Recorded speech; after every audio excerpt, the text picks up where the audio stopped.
then, gluing our wings on. Okay, you got option to have the wings folded, but in this case I'm doing the wings all locked in and closed. So getting this on is a little bit of something that you really want to take your time. You know, you don't want to kind of rush this bit, okay, because the more you rush it, okay, the more you're going to have filling to do. Now I've done this side, and even though I've kind of followed a bit of a sequence and took my time, you know, you're still going to get gaps. It's not the best of fits, okay. You're going to have to come in and do some filler and sanding on this here, okay, but it's still actually a nice fit that there's not, you know, we've got a couple of gaps just to fill in, and it's not going to be so bad.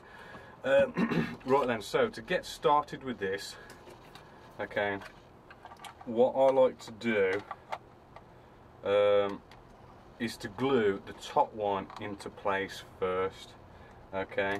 So again, coming back with the poly cement, the reason why I use poly cement is because we're basically gluing the inside, okay, the inside of the model, which we ain't gonna see, and it's not a big deal, and it just quickly gets a load of blob of glue in there. Whoops, just wipe this off my finger. Just got a bit of glue on my finger.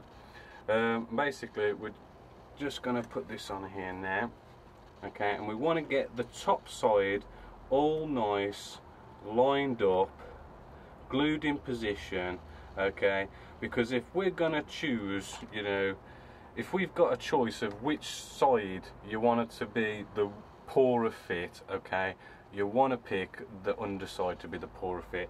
You want the top side pretty much 10 times out of 10 to be the better fit, okay. So we make sure this is all nicely lined up, okay. We can get the Tamiya extra thin cement and just glue our join together like so, okay. This way we know our top side is going to be glued in nicely, whereas if we came along and put the bottom part of the wing in first, okay, we could end up with all sorts of gaps on the top, which is where we mostly see models is on top. We don't really see underneath. Sorry about there being a bit of blood, I actually cut myself earlier. But yeah, that is now looking quite tidy. In fact, this side is looking better than our right side here. There's one or two gaps to the right side, but this left side is actually glued in really nice, okay, looking nice and straight, so that's looking good. Next thing as well, make sure you put your flaps in, okay. There is no, with this kind of gluing our wing section together and maybe putting the flaps on after or something, you actually can't get them in if you don't glue them in at this stage, okay. So just being careful, because I've actually glued this down, okay. So turn this over again. Let's come in with a bit of the thick welding glue. We'll get our little tabs there, and then we'll just do our inside of our kind of brackets and foundations of the inside, just to give it some strength. And if almost forgot, don't forget we've got a pylon to drill through on this side, so let's get our hole drilled in quickly. 2 holes, and that sorts out that pylon, okay. And then we can just get this positioned in, which admittedly might not be as good as the fit as the top, but I'd rather try and sand and fill the bottom side than have a nasty top. Right then, and that's actually still looking good, so we need some more pegs, okay, because we want to start buttoning this down. So I'm getting out Tamiya extra thin. Again, we'll go down a join line here,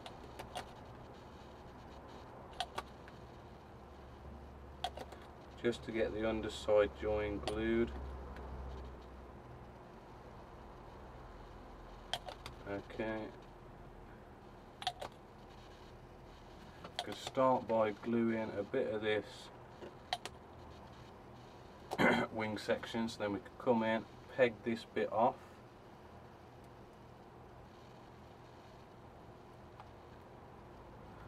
Okay, make sure we haven't manoeuvred the top out a bit. Have a little bit there, there's only a little gap there, so I'm not going to worry about that too much. Okay, and I mean, I can glue around this, but I'll do that off camera. And basically, that's basically it, okay? You know, start with the top, get all that nice and neat, okay? Because that's what we're going to see mostly from a model, is the top side, okay? And get that joined up as nice as you can, so you do as less filling and sanding as you can, so you get a nicer, more, you know, nice and neater seal on the top. The bottom, okay, you still want to get the bottom good, okay, so you want to try and get in as good as you can, but if it doesn't, it's better to have the top going in better than the bottom, okay. So just remember, take your time with this, because as I've said, I mean, before I did do this once before, and you know, I didn't like rush it, I didn't kind of think about it so much, and what ended up happening, I ended up with a bit of a poor fit, which meant loads of filler, loads of sanding, loads of scribing.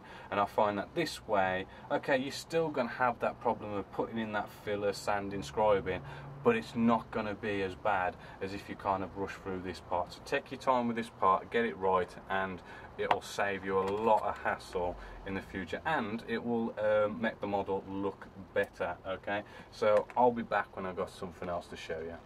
Right then, as you can see, I've done a load of filling and sanding, and after sanding I like to give it a nice coat of black in the areas where I've done filling, sanding, scribing, just so as I can basically check my work to make sure, you know, all the sanding, filling, scribing is all nice and perfect and looking good, okay. Rather than spraying it afterwards and you know, you've got seam lines coming up here and there. But the tricky point is here, okay, is our wing section here that attached to our fuselage section, okay. It is a little bit of a problem area.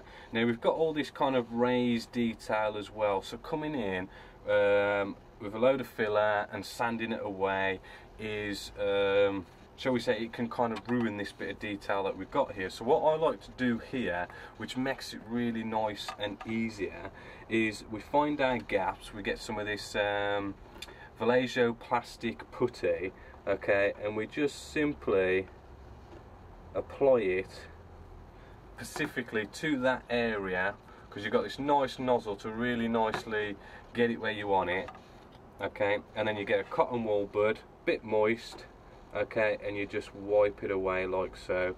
And as you can probably see, because we've got black here, sprayed on black, and this is white, you can see the white gap there that's been filled by the Vallejo plastic putty, okay. And we can do this to all the little gaps that we've got here, okay, because of it being a little bit of a poor join.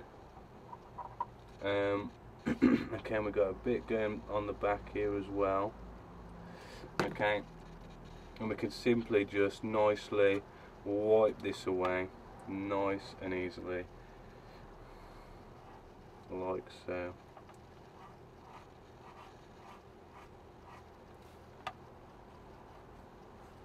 Okay, and all we got left after wiping this away now is the Vallejo plastic putty, all nicely in our areas that we need filling. And what I love about this technique is it's just as simple as that. Apply and wipe, okay? And you've just got some nice Vallejo plastic putty in your gaps. You've not had to do any filling, okay, sorry, you've not had to do any sanding, which is a nice way of protecting like detail like this. The only thing you probably have to do is you might have got a bit of the putty in, say, some recessed panel lines, so maybe a very light little kind of scribe, and that's it, okay. And really, I mean, that is it. That is just as nice as that, and that really does give us a nice looking seal and neatens off a job that could have been really hard. You know, as I say, if you don't take your time gluing and fitting this, okay, you can end up with all sorts of gaps, okay, which then could end up coming along, putting loads of filler in, you know, sanding like mad, scribing like mad, you know, and you can turn what is potentially, you know, a bit of a nightmare into actually something really nice, quick and easy, okay. And that's that. And at this point, okay, I've just done all this kind of filling, sanding, scribing. I've got a little bit more kind of seam lines just to slightly sort out, put on another coat and give it another sand. But apart from that, it's all looking good. We got these, I don't know what they're called, but these are all sanded and scribed and seamless and everything, ready to glue on, which I'm going to show you how to get these on, because these are also kind of like the same as our wings, okay. These can go on nice and easy, but then they can also go on and you end up doing loads of filling, sanding, scribing, and it makes it a bit of a pain. So I'm going to show you that later. Right, okay, what we've got now is kind of like a few last bits to sort out here, and that's getting on this piece here, which I'm not sure what it's called, and we've also got how to get your air brakes and flaps, you know, in a closed position, because this kit has got a lot of stuff that you can have open, and because it's designed to be open, it looks great when it's open, but if you try and stick these in a closed position, okay, it's a little more tricky, okay. So I'm just going to show you a few things here. To start off with, I mentioned before about this is supposed to be a window here, and I've left the window out deliberately because it's a bit of a brick, and there was a nice quick technique we can do here to get it all nice and like a nice kind of scratch built window. So what I'm doing here is I'm just cutting off a little bit of plastic card, okay, and this is like a bit of a bar in between the window, which kind of makes two windows, okay. I'm just cutting a nice kind of straight piece, okay, so it's about this size, okay. Actually, that's probably a little bit too thick, so I'm just going to trim that down a bit more. You don't want it too thin as well, because I mean we are going to use the PVA glue trick, okay. So if the windows are too big, it doesn't really work, okay. But we'll trim that down a bit. Maybe we could sand that and smarten it up a little bit more.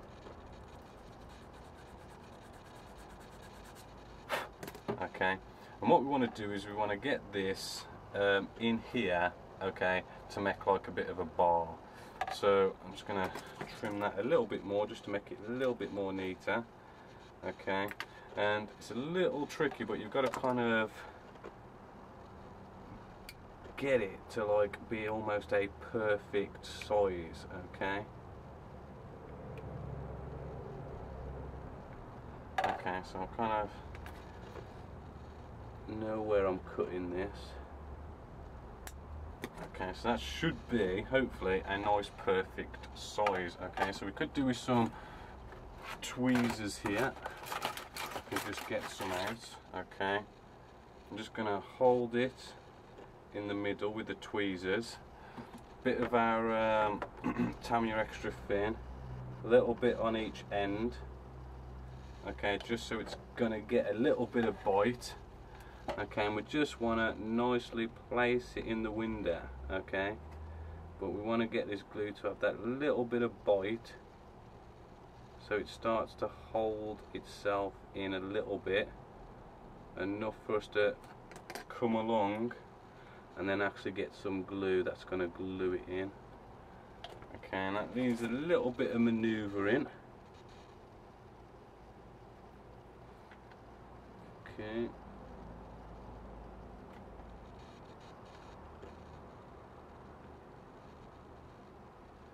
Okay, and then that's in place ish. Hold on. There we go. Right, that's in place now, and what you want to do is let that nicely dry. Bit of filler, okay, bit of filler, sand it in, okay, and then that's ready to come along with like your micro crystal clear, toothpick, and make your own windows right at the end, okay, and it does look a lot better.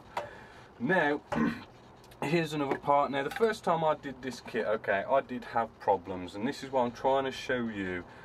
Certain bits, as we've talked about the wings, you know, first time I did it I had problems, and I ended up having to do lots of filling and sanding, and even putting these on, and you know, putting the air brakes, you know, I had problems. You know, there is a little bit of a sequence you can kind of follow, okay, kind of ignore the instructions a bit, but the first thing you want to do is we take this piece here and we want to make sure that it fits nicely, as nice as a fit as we possibly can, okay. And there's a little bit of a tab here because if you just take the time doing the dry fitting at this stage with this, it's going to save you a lot of filling, okay, which the first time I did this model I didn't quite, shall we say, took the time to do dry fitting and stuff, and you know, ended up with a lot of filler and just ended up spending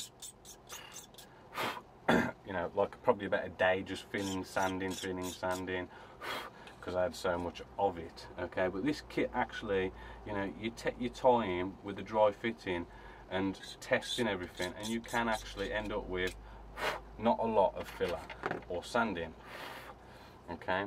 So hopefully that will be good now.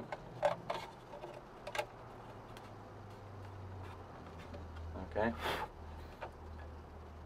and it does look good, and this side as well, I must say, has glued in really nice, so hopefully this one will as well.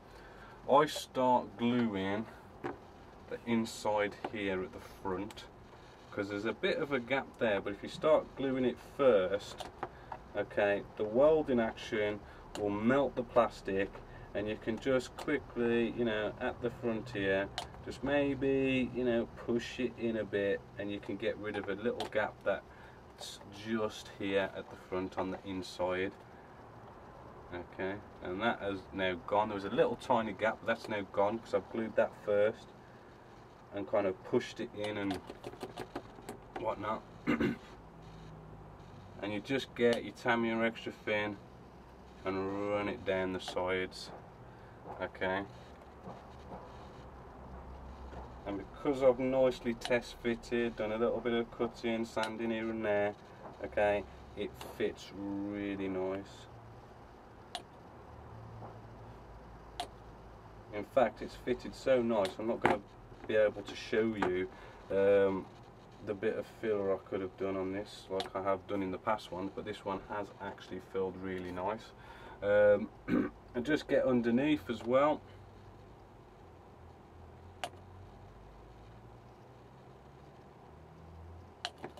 And just at the back here, just to finish that off.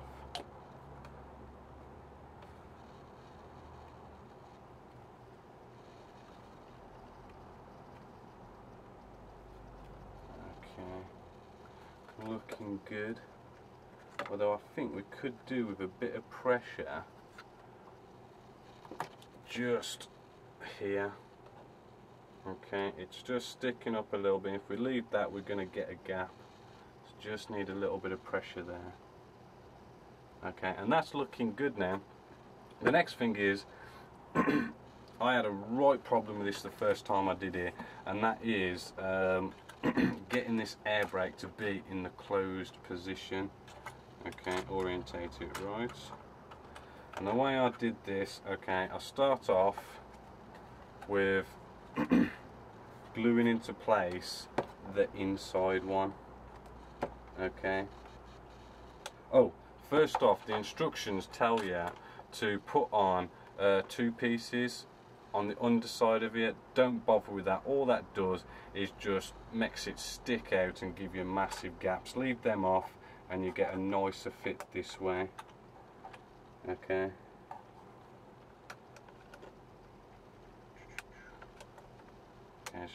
try and hold that in position and get some glue down.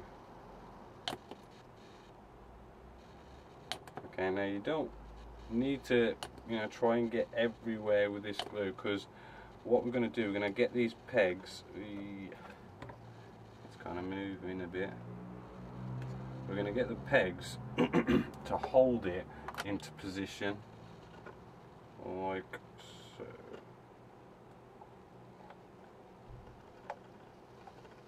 Okay, now you're still going to get gaps here, because I mean it's not really best designed for being in the closed position. Okay, but that peg now is going to nicely glue that into position. There's a few little spots that we haven't quite glued, so once it's glued, gone rock hard, remove the peg and we can finish off gluing around bits. Okay, it's just to get that locked down in position.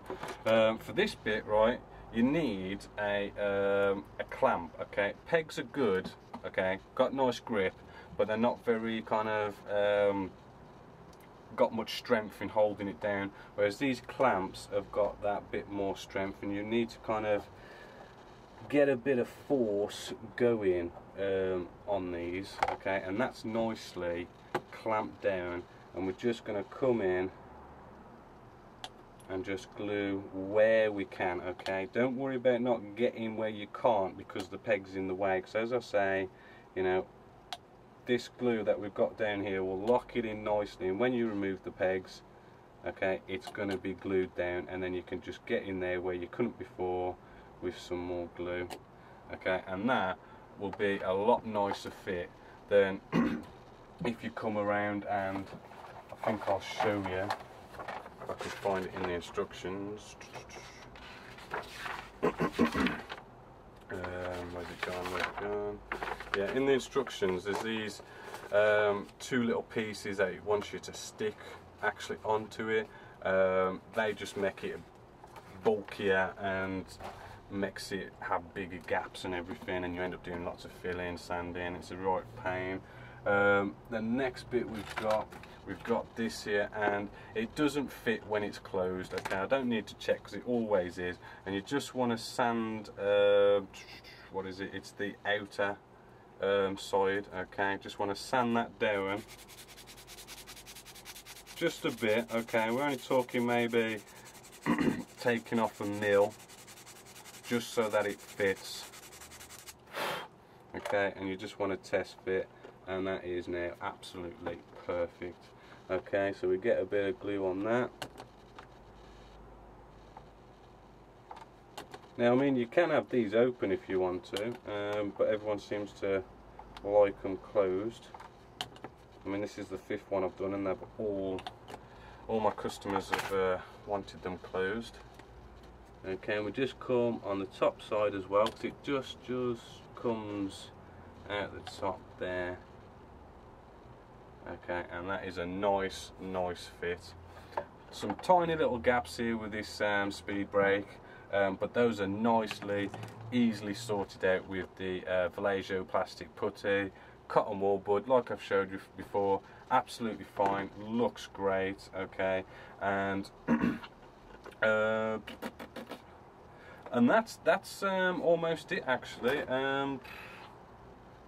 As I say, I'm looking like I'm going to have a little bit of a gap there, but again, FAW.2 plastic putty and some cotton wool buds, you know, apply and wipe, you know, and that sorts out all that area, which is probably the most problematic part of this kit, along with the wings. Okay, so apart from that, I think that, yeah, that is it then. Okay then, so with all that shown, I think the next bit after that is going to be looking at spraying. Okay then, here we are at the spray stage with our Vixen now. I've already primed it, pre-shaded, done all that basic stuff. The one thing I want to talk about in the spraying is spraying down white colours. Okay, problem is with white, Well, first off is when we do bleaching, okay, we always add in a little bit of white to the original colour to get a lighter version of the lighter colour to make weathering. But if you're weathering white, you can't really make white whiter, okay? So I'm just going to show you how we're going to weather it to get around these little problems with white. Now I'm using the Citadel base white, okay? I'm using this because it's got a high pigment count, because you find with white that you can end up spraying and spraying and spraying loads and loads of coats because it's white, okay? Especially when you're pre-shaded here, because you're spraying on black areas, okay? But I find Citadel base white has a high pigment count, so it has a good coverage, so I like to use Citadel for this. So a bit of Tamiya X20A thinners, okay, which I find is a good set of thinners for the Citadel range, okay, and we're going to make about a 50-50 mix of this, okay. Nice paintbrush to apply our Citadel. Hold on, I need 3 pairs of hands. One sec. Okay, and we're just going to get a nice couple of dollops of our Citadel white paint. And this is the one good thing as well with the Citadel paints, is that because it's a high pigment count, you don't have to like put that much of the paint in, okay? You can probably get away with maybe a 60% thinners to 40% paint with this Citadel stuff. Okay, maybe one more dollop there. Okay, right then, just put that brush in the pot, put the paint out the way. We check our flow and let's just see, okay, if we're looking good, and we're looking good. Now, to get round our problem with white and bleaching, okay, I'm just gonna add a little bit of black, okay, just a little bit of black just in here with the white, okay, and I mean just like a little tiny drop of it, okay. And what's gonna happen is we're gonna slightly darken up our white just a little bit. I don't know how well you can see how much I've just slightly darkened it, okay. So we're getting almost, say, a light aircraft grey, okay. And as you can imagine, what this means is, right, when we come along to do bleaching, we can just use the white. Okay, so now we can nicely spray our aircraft. Need a bit more air pressure, about 30 psi. This might be a bit too thick. Okay, I'm getting a little bit of spitting. I'm just going to remove the cap, okay, just so I can clean the needle. Let's try this again.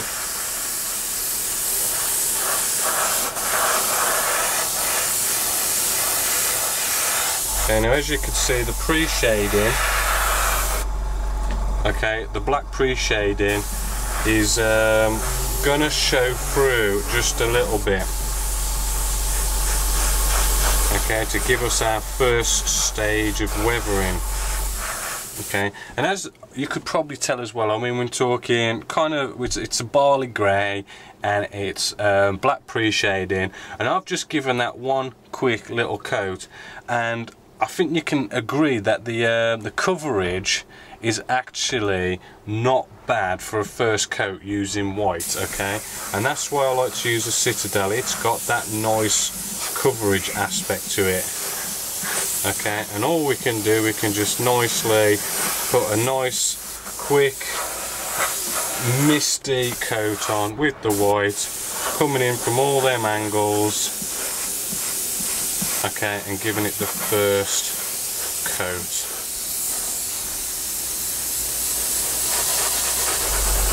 Okay, so what I'll do is I'll go around the rest of the model with this. Just a little note as well, I mean, once you've got, say, maybe a second coat on, okay, and your pre-shading is starting to pretty much almost fade away, like is happening here, I've just put on this second coat, just quickly on this wing side, okay. It's still looking a little bit blotchy and stuff, but it almost looks like we've almost killed off our pre-shading. I'll just bring you in a little bit. Whee. Okay. But what's going to happen is if I cut to air and I just dry this off, okay, what you've got to remember is with pre-shading is while the paint's wet, it looks like you've killed it off, but once you've dried off the paint and it's properly dried, this pre-shading will come back a little bit, okay? So just remember that before you come along and whack on another coat and another coat and another coat, because if it's still wet you're thinking you know, you've got it all, but then it'll come back again. So make sure you do kind of dry it off just to check that. Okay, and at this stage as well, what I'd probably do is I'd come along with a little bit more thinners. Okay, just top it up with a bit of thinners, okay, to make the mixture a little bit more thinner.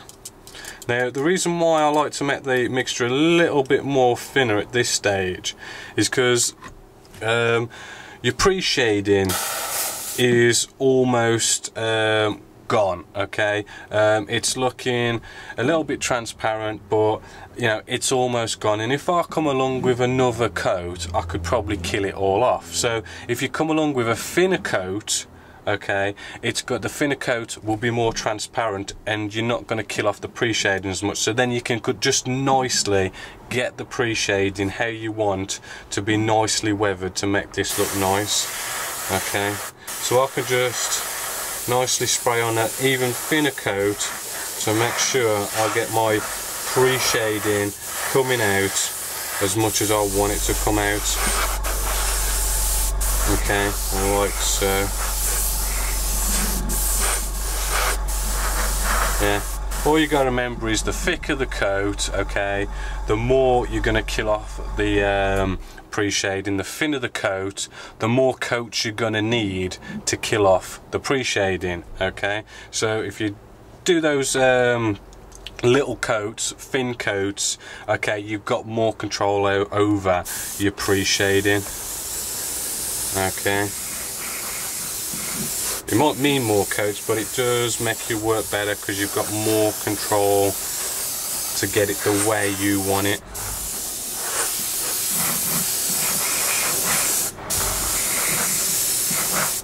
Okay, so that is, I mean, that's looking good now. I think maybe another light little coat in places just to tidy it up, but that's made the pre-shading come through quite nice. Okay, so I'll be back when I've done the rest of it all white. Right, so I've gone all over, okay, and I've got that nice bit of pre-shading just showing through enough to give us that little bit of first stage weathering. Now, I don't know how well you can tell on camera, but this isn't like white, which is the colour it's supposed to be. It's just got that little bit of a light aircraft grey to it, which is the whole reason why we did it. We did it so as now we can come along and we can do bleaching, whereas if we sprayed the actual colour white before, we wouldn't be able to bleach it, okay. That's why I added that little bit of black just to give it that bit of a light aircraft grey.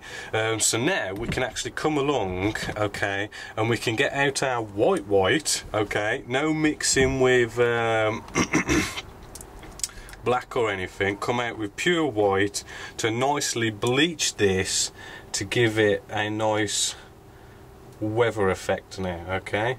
So we're coming along, okay, and we've got something like a 20% say paint to 80% thinners, okay, really thin, really transparent, okay, to give us that nice bleached effect, okay. Just wipe the end of my needle, making sure that's all nice and clean. Okay, checking the flow. and that's coming out nicely. And what we want to do is we want to pick out our panel lines and just give it that nice bit of bleaching, okay? And we want to kind of mottle it about, give it a bit of a, you know, wiggles and squiggles and sort of like a Tetris thing going on maybe, and all this kind of stuff, just to give us some nice random weathering going on. Okay, and we do this all inside the panel lines, not on the panel lines. Leave the panel lines so they stay a bit darker and, you know, looking that bit more weathered, like I'm doing here. I'll just do the one wing just to show you and hopefully compare with our other side wings. Just remember to keep it all nice and squiggly and figure of eights and all sorts of shapes, just to keep it nice, random.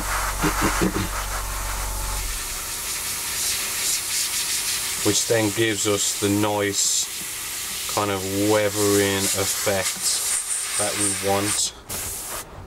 Okay, and then because we've kind of, you know, it's supposed to be white, I like to just, with white, give it a quick all over blast. Okay, it's like a quick last misty coat just to bring the white out a bit more. So I don't know how well you can see. Let's see if we can bring you in a little closer. Okay, and I don't know how well you can see that, but this side has like come out more white now because we've bleached it, and we've got all this mottly kind of bleachy effect, kind of giving it another stage of weathering just on this wing, where this wing is looking a little darker, okay, because, you know, we did mix a little bit of black with the white to make it a bit of a light aircraft grey colour, and that's what we're after, and that is basically the next stage. What we've got to do next though is we want to do some like post shading and really kind of make it look a bit dirty, because, you know, we are talking white, we are talking a aircraft carrier aircraft, okay, so we want to get some dirt going on there. So I'll carry on with the rest of it bleaching, and then I'll get back to you.